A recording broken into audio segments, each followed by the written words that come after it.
We got a good one for you tonight. Two of the greats in the world of comedy, Bob and Ray, are here tonight.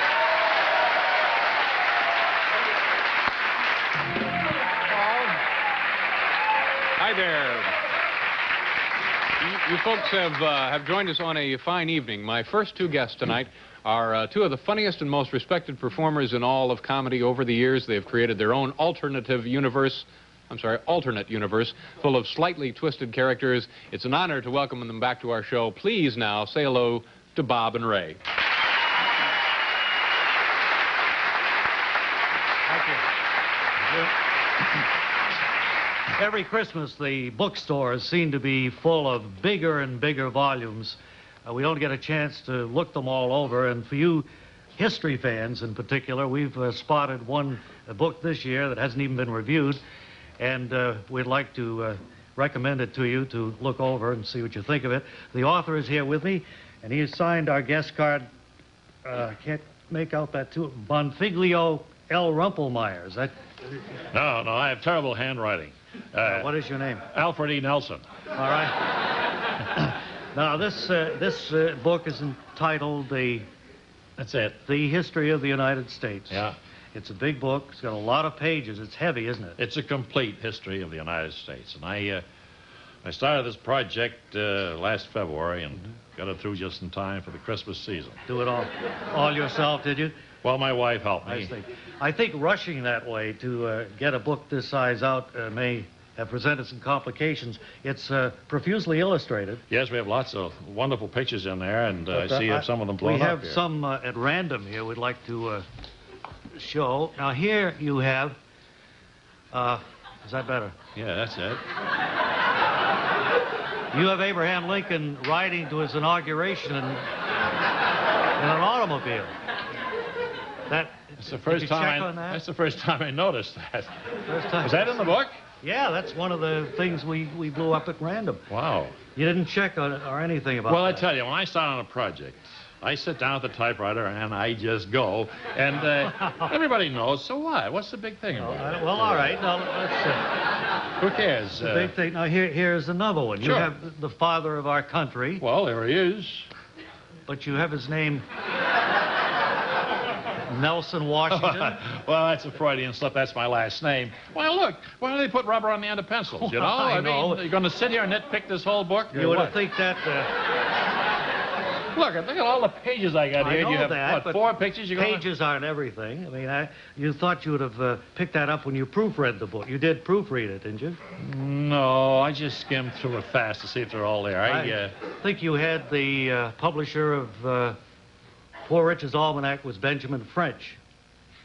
That should be Franklin. Did I say that? Yeah. Well, here again, you know, what's the big deal about it? Look at this one. I was typing fast. Look, here's the first capital of the United States.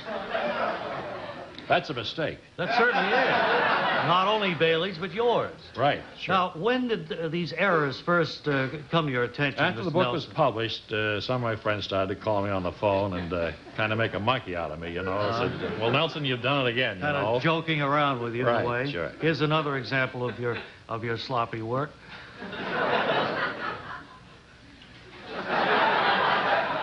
What can I say, you know? If you're going to take a book this size and take out 4 pictures and make me a monkey for that. Well, look, and, did you do any research at all for the book? Well, you know, as much as I can remember. You did it out of memory? Sure. Could I ask you how far you went in school, Mr. 8th Nelson? grade. 8th grade? Yeah, but we had very intensive history courses. Well, even They made so. you study like the Dickens. Yes. That doesn't qualify you to write History of the United States, 1,100-page work, even if you're a genius. Oh, I don't know. It looks good to me. Listen, this book is leather bound. I don't care what it's It's bound. gold embossed.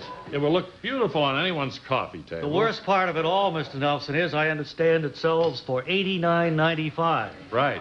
And it comes in a velvet case with 3 ribbons to tie it into. Well, I just want to tell you that if any child came to me asking about history, I would never show them this as a reference work. Well, I'd never show in your program again either. That's the way you want to be. That's okay with us, Mr. Nelson. Well, listen, this is okay with me, too. Thank you for dropping by. Hey. Sign out on the way out, will you? No. David. Thank you very much, gentlemen.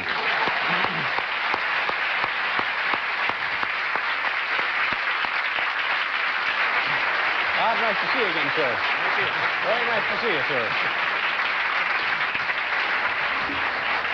It was interesting and educational as well. Entertaining and educational. An author is entitled to mistakes. Sure.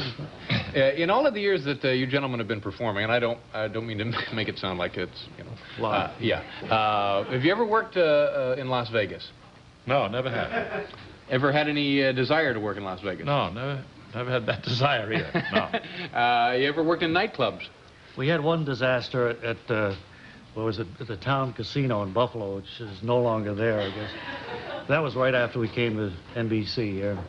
They thought we'd go well in a situation like that, and we didn't. Well, we had a handicap. They billed us as the Happy Sons of Old Erin because we happened to open up there on St. Patrick's Day.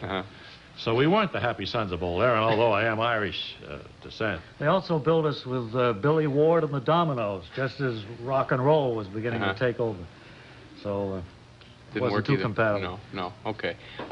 We have more to talk about with Bob and Ray. We're going to take a look at an old commercial. Oh, great. For an old beer here in New York City. We'll be right back after this with more Bob and Ray.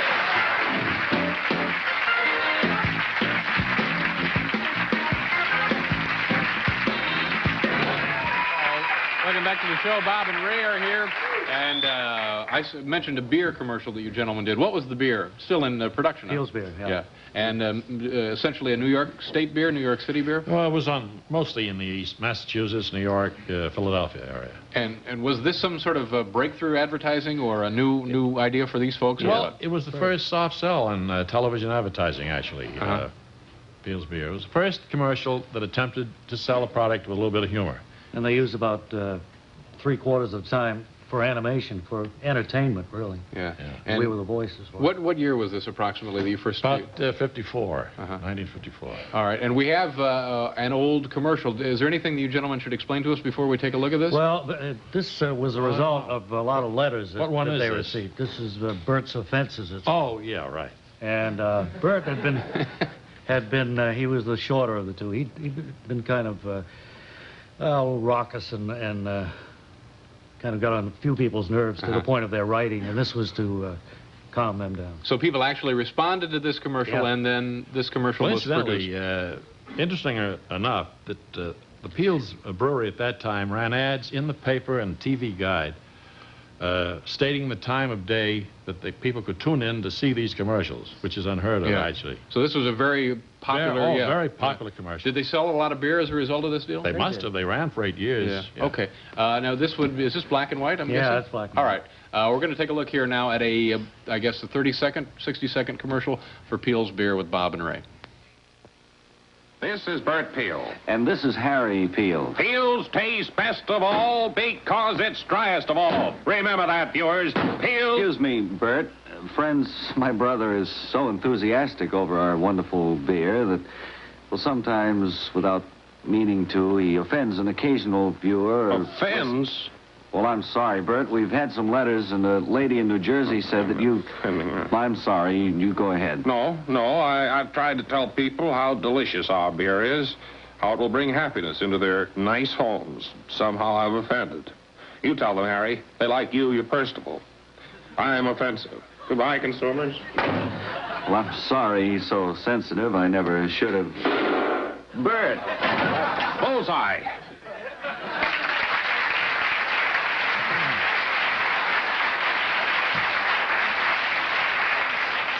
And up to that point, commercials were really hitting people over the head with stuff. They pretty well were, I guess. If any of us can remember back that far.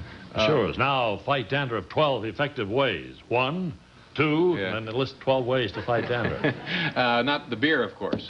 That was a different deal. There was also commercials you did for another product out west. I don't know if this is a national product. No, this is West Coast. Well, after we got going with Bert and Harry, we got into animation, and we did several in that form. This was one of them for a soup company. Okay, and this is... It's the only one where we ever could use our characters, the McBeebe twins, and talk together. Now, this is for Anderson's Split Pea Soup? Yeah, right. Okay, now where do they go? Is that just a California product? Or I think so. Okay.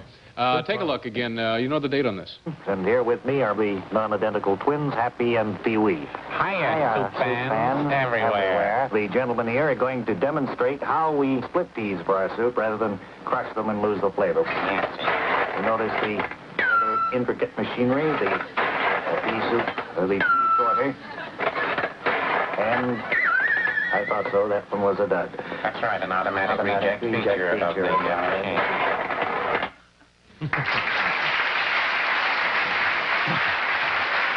Quality doesn't hold up too well. What year was that roughly? Probably 59. Around 58. 59, Yeah. yeah. And these were the famous McBeebe twins. Yeah. Yeah. I don't know whether you want to... I don't know if I can do it on this side. I'm using... Well, always a pleasure to be here. This program with you, David, visiting with you. And looking at some of those old turkey commercials of ours. Certainly brings back a lot of memories. To us.